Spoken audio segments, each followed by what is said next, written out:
some more analysis on this situation from Jaroslaw Strozyk. He's a former director of the Polish military intelligence. He joins us now live. What do you think of what was just said there by my colleague, Obaida Hito, that NATO could send anti-drone missile systems to counter these kamikaze drones? How do you counter this? Yes, that's what Ukraine needs, definitely. All air defense systems, anti-rocket systems, and now it seems that it's very much needed anti-drone systems. You can simply try to neutralize the system of communication with the drone. There are some new systems, advanced systems, very developing systems.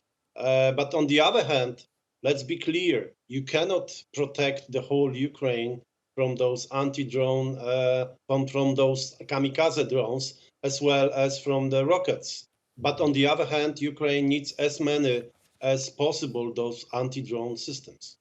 And talk to us, about the fact that winter is coming. As Kiev said, now more than 1,000 towns are without power this evening. What does that do to a country? What does that do to morale?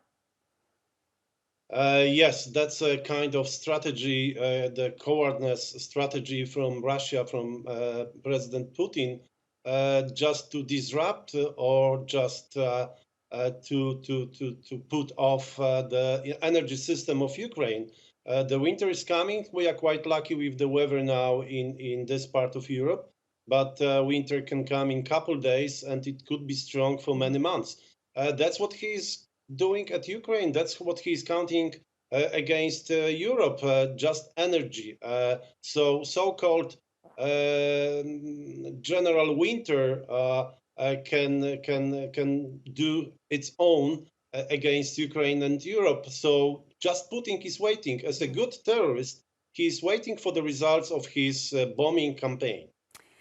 And the tide really seems to have changed over the past week since President Putin installed his new general to oversee the fighting in Ukraine. How do you expect it to develop in the coming weeks? Because it really does seem so different to how things looked, how the momentum looked for Ukraine, a week ago.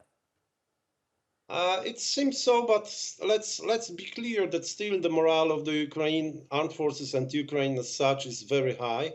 Of course, the weather, the winter, as we said, is not, let's say, optimistic factor for Ukraine. But on the other hand, it also applies for Russia. Despite mobilization of the troops, they don't send them to the theater, to the war. So they will use the shelling, the rockets, drone systems, kamikaze drones against specific targets in Ukraine. But on the other hand, nobody won the full war with sending only rockets, bombings, bombers, or nowadays drones. So this is also the case for Russia. Thank you so much for your time and your analysis, as always. Jaroslaw Strozyk, thank you for your time.